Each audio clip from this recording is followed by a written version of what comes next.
Cümleten selamünaleyküm arkadaşlar. Vadi kanalına hoş geldiniz. Güzel bir bölgede harika bir keşfe yine hazırız arkadaşlar. Harika bir noktaya geldik. Gelmiş olduğumuz bölge arkadaşlar eski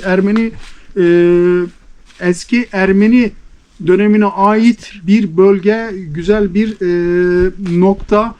Ermenilerin eskiden burada yaşamış olduğuna dair bir rivayet var. En önemlisi arkadaşlar Ermenilere ait bir manastırın olduğu burada. Şu an bulunmuş olduğum nokta manastırın temeli arkadaşlar. Evet, burada bir manastır varmış ve bu manastır zamanla yağmalanmış, yok edilmiş ve hemen hemen neredeyse hiçbir yapı taşı kalmamış. Ermenilerin çok nadir bilinen bir ibadethane veya mabetleri diyebiliriz arkadaşlar. Çok nadir. Çünkü Ermeniler birçok yerde kendilerine ait özgün bir ibadet şekilleri var ama manastır olarak bugüne kadar çok nadir yaptıkları biliniyor. Bilmiyorum, siz biliyor musunuz? Şu an Ermenilere ait bir manastırın neyindeyiz arkadaşlar? Yapısının temelindeyiz. Şu an temelindeyiz arkadaşlar. Burası Ermenilere ait bir ibadethanenin bulunmuş olduğu noktaymış ama zamanla zamanın insanları, eşkıyaları, işte giden gelen medeniyetler tarafından ne olmuş? Yağmalanmış arkadaşlar. Yok edilmiş. Yok edildiği için de bu şekilde kalmış. Biz de buraya geldik. Burada güzel bir sinyal ve işaretler bulabiliriz niyetiyle geldik. Harika bir noktaya geldiğimizi düşünüyorum. Şöyle söyleyeyim. Define işareti yok çünkü yağmalama sırasında birçok işaret yok edilmiş ama bölge kesinlikle burada bir yerleşke olduğuna dair dokusunu korumuş arkadaşlar. Şu ana baktığınız zaman zaten şurada bir başlangıç olabiliyor. Bakın burada temelin başlangıçları arkadaşlar. Burası da zaten o manastıra gidip gelenen yoldan ibaret. Şöyle yolda gösterebilirsin. Evet, bu noktada da şöyle bir ağacımız var. Ağacımızda bir oyuk var. Gel yaklaş bana doğru.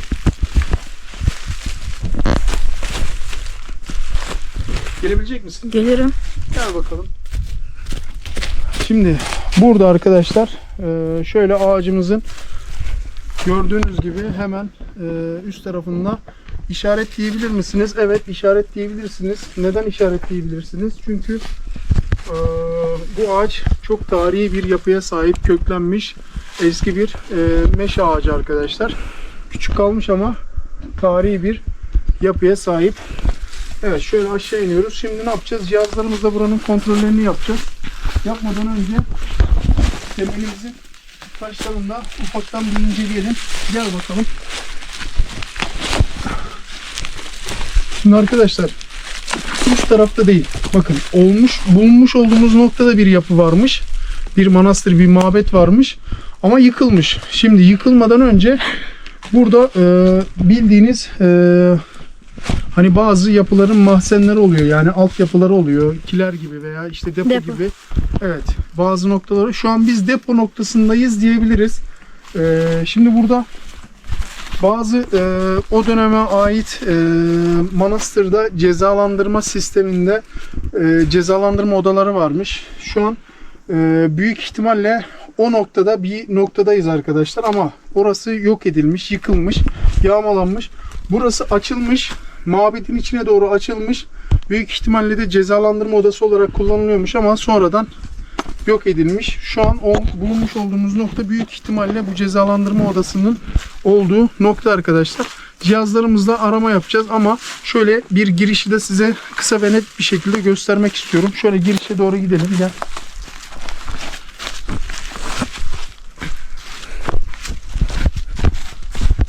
Evet arkadaşlar, bakın.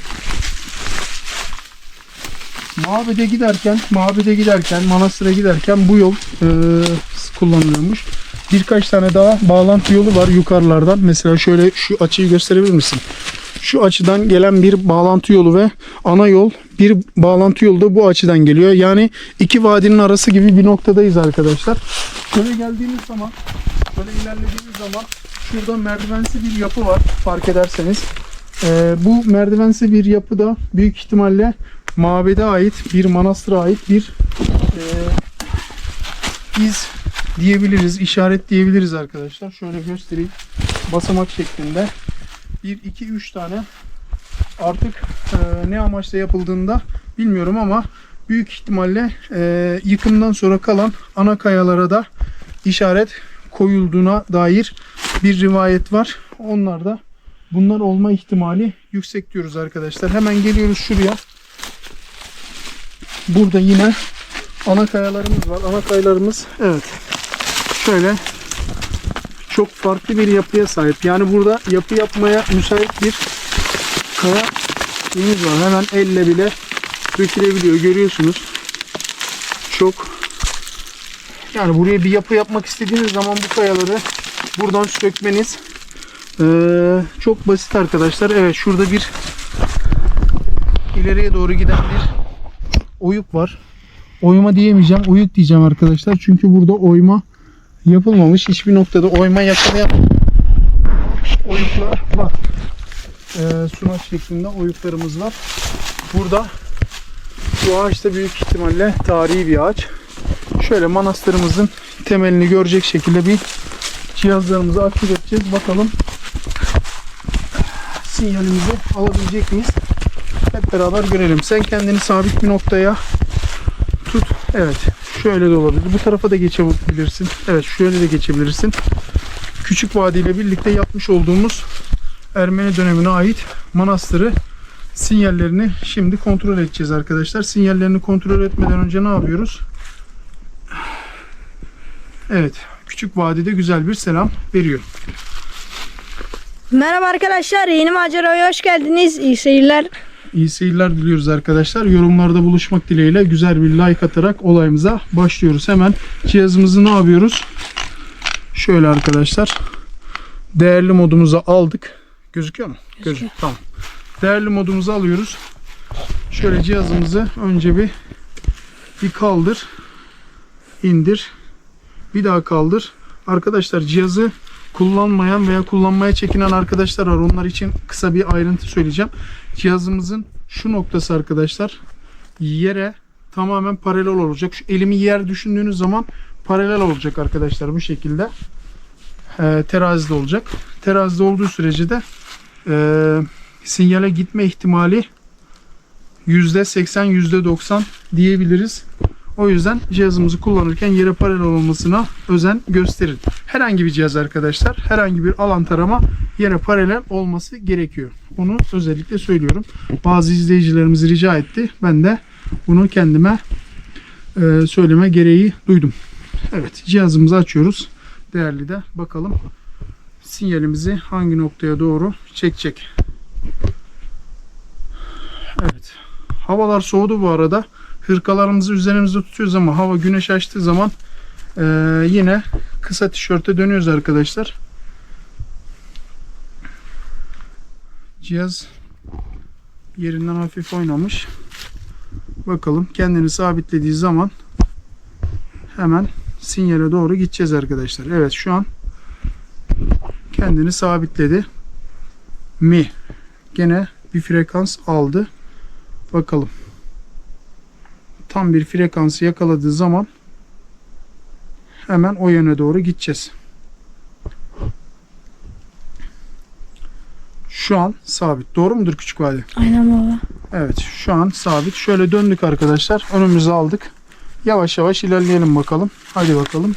Ya nasip. Evet.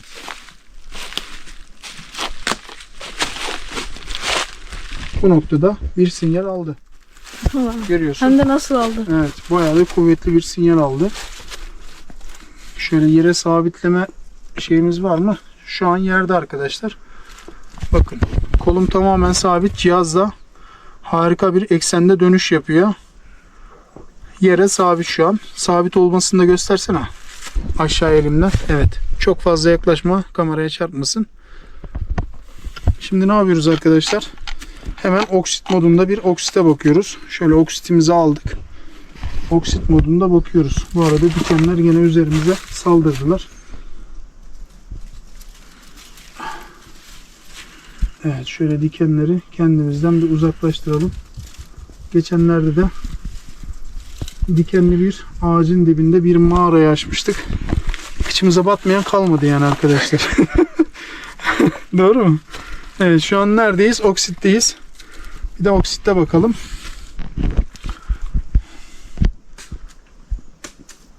Evet, oksitte de güzel bir frekans. Oksite tam oturmamış.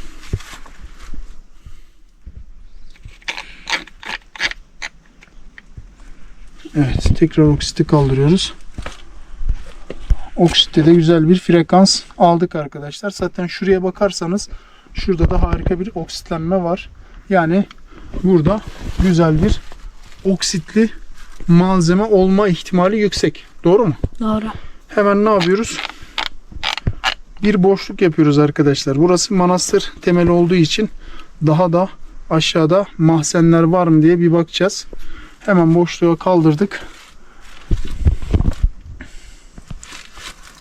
Boşlukta da çok aman aman bir güçlü sinyal yok arkadaşlar. Hatta şu an tamamen durdu diyebilirim.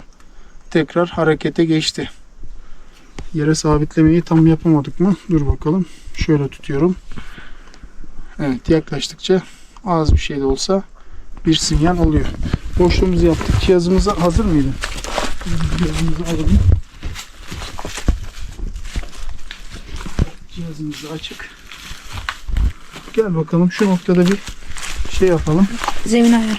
Zemin ayarı yapalım. Onay tuşumuza bastık. Zemin ayarına geldik. Evet.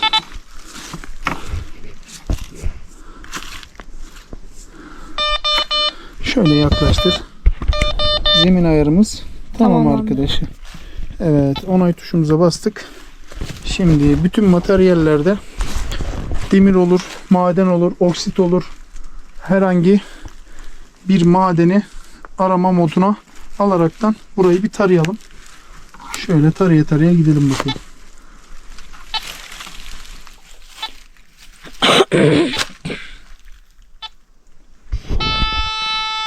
Yakaladık. Yaklaştır. Bütün materyallerde arkadaşlar %41 oranında bir sinyal yakaladık. Hemen şöyle kenara çekiyoruz. Değerliye aldık ayrıma. %60 değerli diyor arkadaşlar. Gördünüz. %60 değerli diyor. Şöyle cihazımızda da şimdi bitti. Tamam. Yeraltı görüntülemeyle şöyle yeraltı görüntülememizi alalım. Bir de grafiksel olarak buranın grafiğine bakalım. Şöyle cihazımızı açtık. Yeşil ışığımız yandı. Doğru mu? Aynen. Telefonumuzu açtık. Telefonumuzu da açtık. Evet. Ana menü. Evet. Telefonumuz da bağlandı. Bağlandıktan sonra telefonumuzu bir dakika. Önce pointer modunda bakacağım. Al bakalım pin pointer modunda. Şu kazağı bir çıkarayım mı? Dursun bakalım.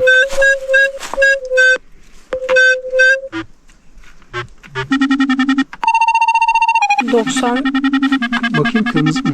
Az önce 95'e kadar çıkmıştı. 99. Oo, işte bu nokta.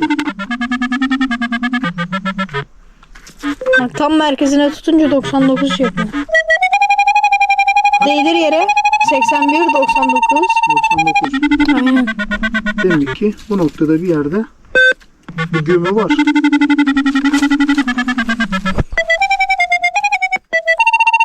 Evet, bu noktada bir yerde bir gömü var. Bir çıkalım bakayım. Canlı tarama yap. Ne yapacaksın? Canlı tarama yapalım. Kalibrasyon yap canlı taramada. %96.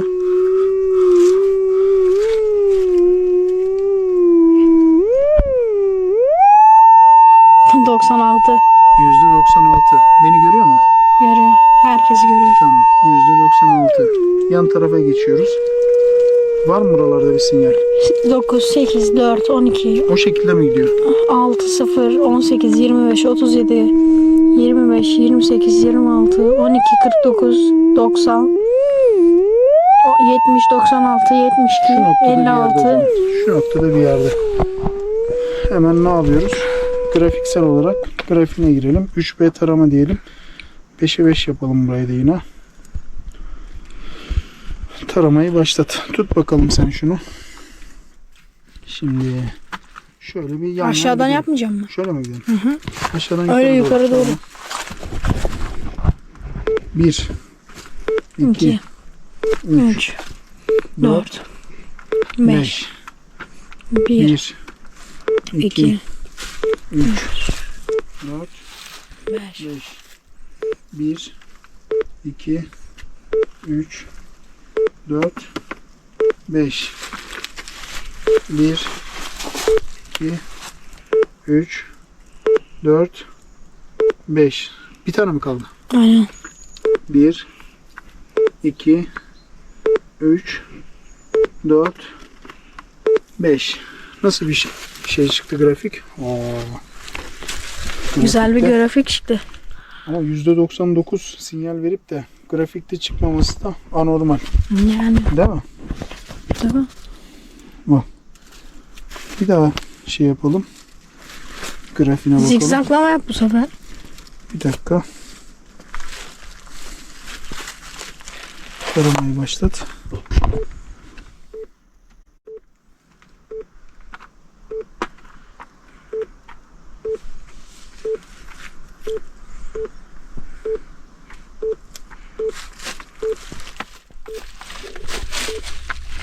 Bak yeni grafiğe bak.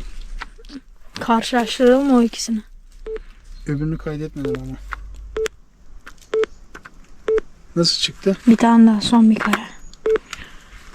Güzel bir grafik çıktı. Tut bakalım şunu. Kaydet diyelim. Dosyayı kaydet. Bak. Grafiğe bakar mısın? Bayağı derine iniyor. Aynen. Şöyle bir değerlerine bakıyorum hemen. 128 değer verdi. 1.7. Hani biz yeraltı görüntüleme cihazına ne kadar derinlikte görüyor diye soru soran arkadaşlarım vardı arkadaşlar. Bu gerçek bir kanıtı. 1 metre 70 santim derinliğe kadar olan mesafeyi görme özelliğine sahip. Bu şu demek değil arkadaşlar. Malzeme 1 metre 70 santimden sonraki alanda değil. 1 metre 70 santimlik alanın herhangi bir noktasında, bu 30 santim de olabilir, 50 santim de olabilir, 1 metre de olabilir, 1 metre 20 santim de olabilir arkadaşlar. Bu malzemeyi açarken pointer aracılığıyla mesela biz ne yapıyoruz? Pointerimizi yanımızda bulunduruyoruz. Katman katman Evet. bakıyoruz. Şimdi biraz açıyoruz. Pointerimizle bir kontrol yapıyoruz. Biraz daha açıyoruz. Pointerimizle bir kontrol yapıyoruz. Bu şekilde ilerleyiş yapıyoruz. Yani cihazlarımızın öneminden bahsediyorum size.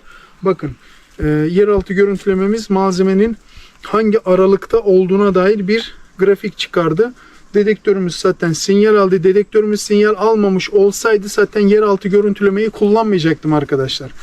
Alan taramamız sinyal verdi. Alan taramamız sinyal verince dedektörümüz de onayladı. Dedi ki burada bir malzeme var.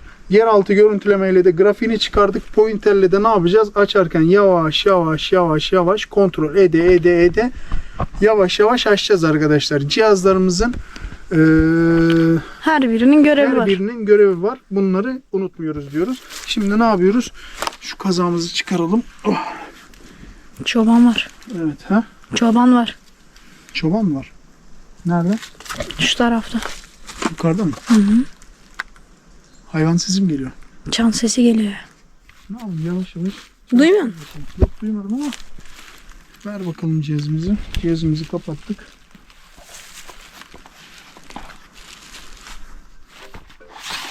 Cihazımızı açtık. Şimdi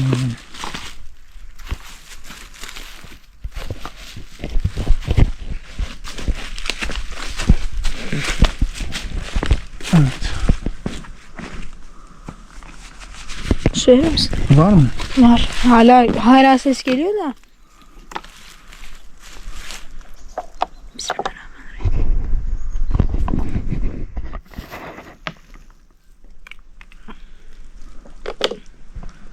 Evet. Çoban sesi olduğuna dair küçük vade bir ses duyduğunu söyledi ama ben herhangi bir ses duymadım. Tut bakalım. Hadi bakalım. Şimdi bir de ben su içeyim. Geç bakalım.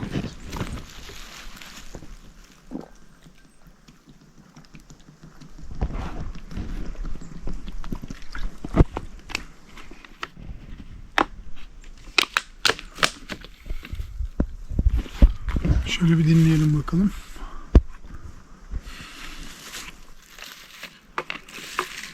Gel.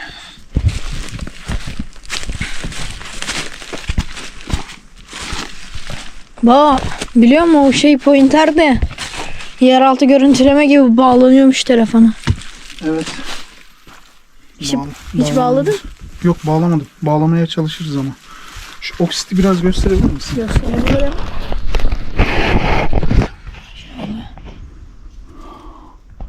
Evet arkadaşlar, mabedimizin temelinde olan oksitlenmeye bakıyorsunuz şu an. Ne yapacağız? Burada güzel bir çalışma başlatacağız. Hadi bakalım. Kendini en güzel açıya sabitle. Biz de şurayı yavaş yavaş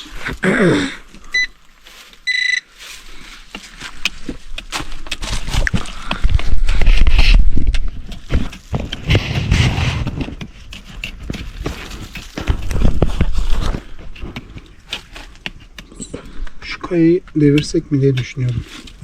Hangisini? Levyeyle bir yoklayalım mı şöyle?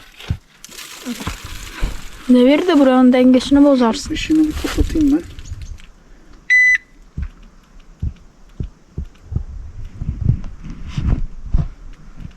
Evet. İşimizi de kapattık.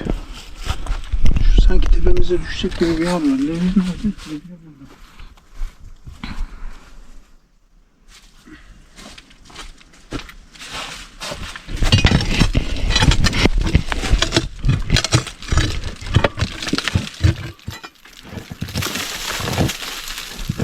En azından yoklamış olduk. Sağlam mı? Sağlam.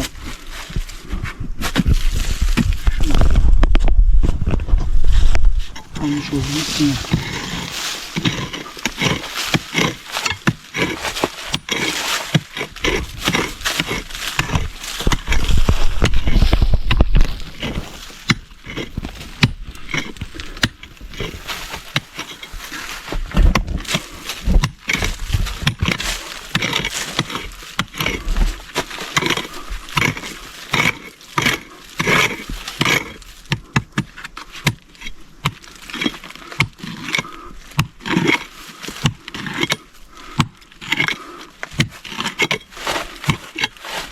Kayanın yapısını görüyor musun? Görüyorum. Toprak gibi olmuş değil mi? Aynen.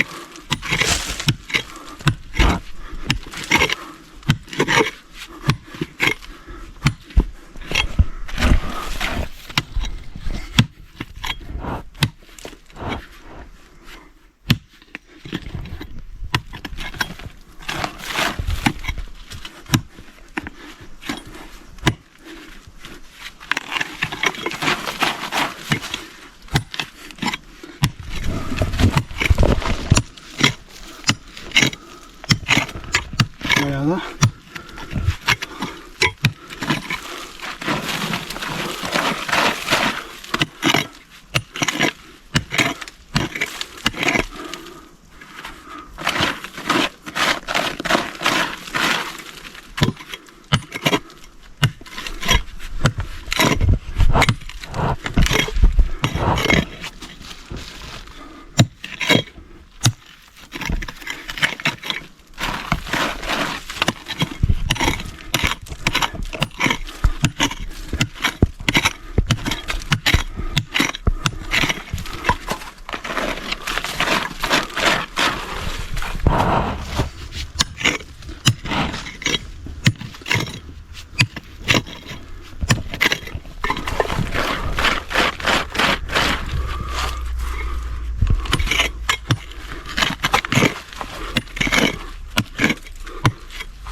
iyiymiş yani.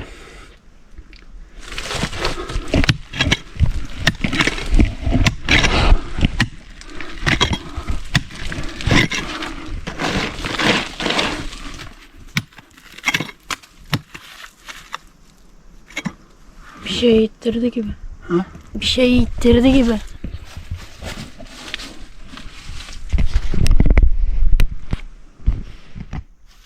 Sincap duruyor. Neyse sen bir şey olmaz. Biraz daha geriye zarar görme. Çok hafif geri.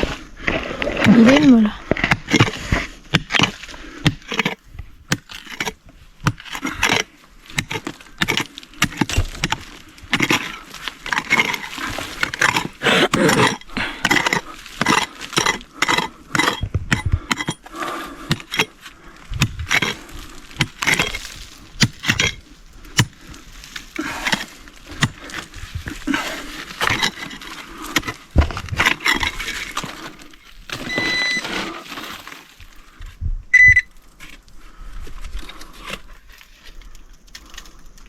Kapatsana onu.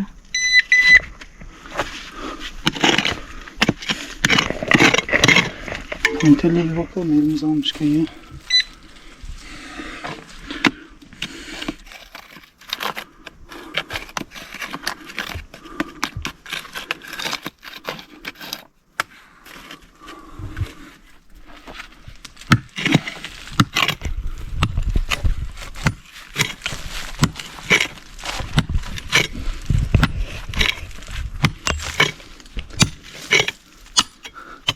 Yanlış yere.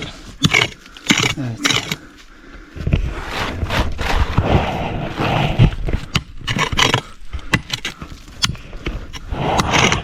Buranın temeli bayağı sağlammış bu arada. Aynen. Değil mi? Değil mi? Efendim. Aynen dedim.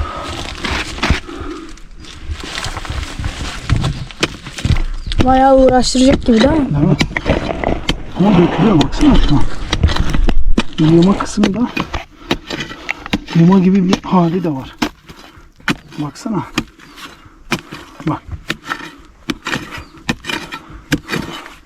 Toprak zamanla sertleşerek sanki şey olmuş. Taşlaşmış gibi bir hali var. Aslında toprak yani, görüyor musun? Aynen. Fark ediyor musun?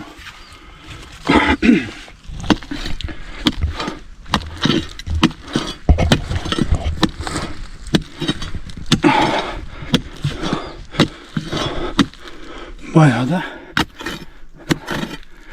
sert bir yapıya sahip.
Nasıl dökülüyorlar.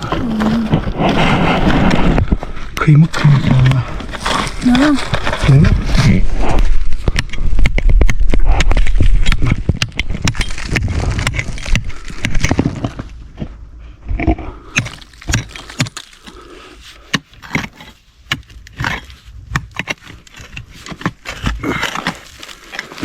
Baba teşekkürler, bana tripod yaptın.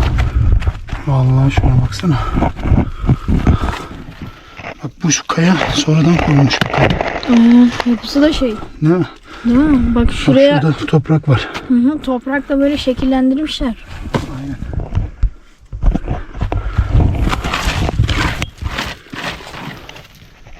Şeyimiz nerede? Pointerimiz. Aa, bana tripod yaptın. Farkındasın değil mi? Aa, Oo.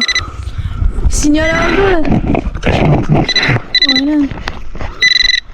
Dur bakalım. Bak yeraltı görüntülemede tam bu noktada harika bir sinyal veriyordu. Gördün mü? Bayağı da şey ya, pointer sinyal alarken değil mi? Tabii tabii. Hadi bakalım. Bak görüyor musun toprağın yumuşaklığını? Burası sonradan koyulmuş. Sonradan Bak. oturması için kayanı yapmışlar değil mi? Değil mi? Bak. Nasıl dökülüyor bak görüyor musun? Aynen. Hadi inşallah güzel bir şey çıkar. Değil mi? İnşallah. Hadi rastgele. Hadi bakalım. Hadi bakalım. Ne çıkacak? Her an çıkabilir. Hadi. Güzel bir şey. Oo! Oo. Bak. Şuna bak. Şuna bak. Gördüm.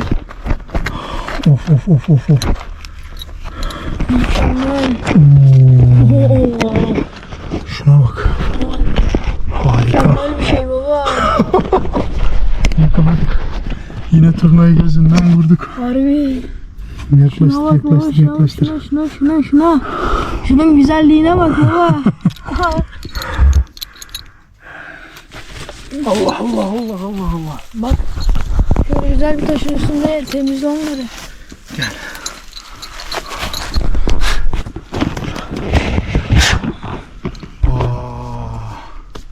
Şundaki güzelliğe baksana.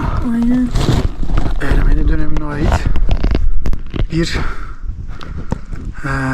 manastır amblemi diyebilir miyiz? Aynen.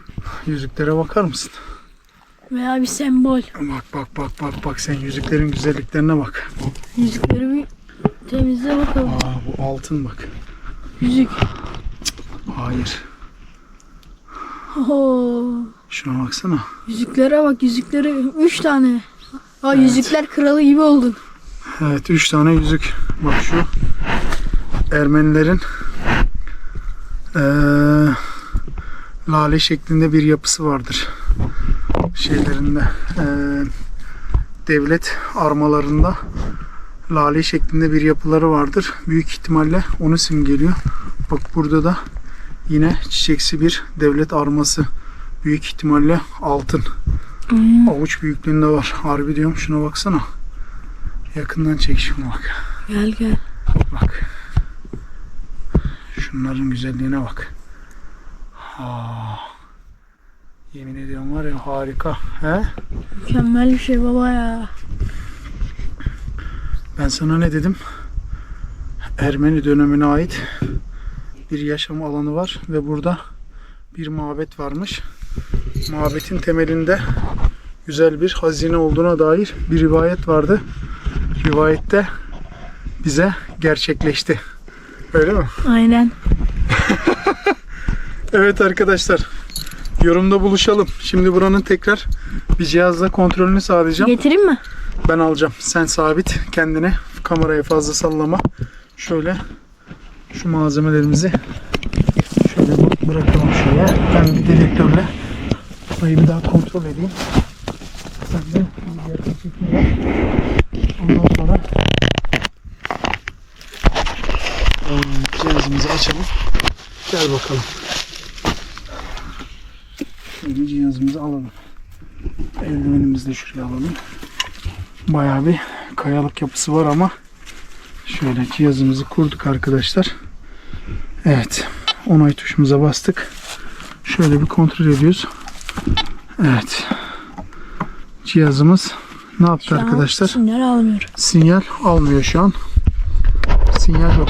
Onay tuşumuza tekrar bastım. Malzeme çıktı arkadaşlar.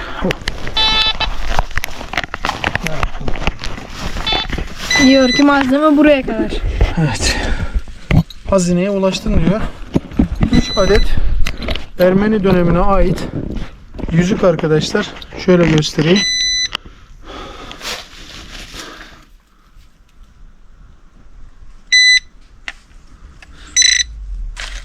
Ve bir adet de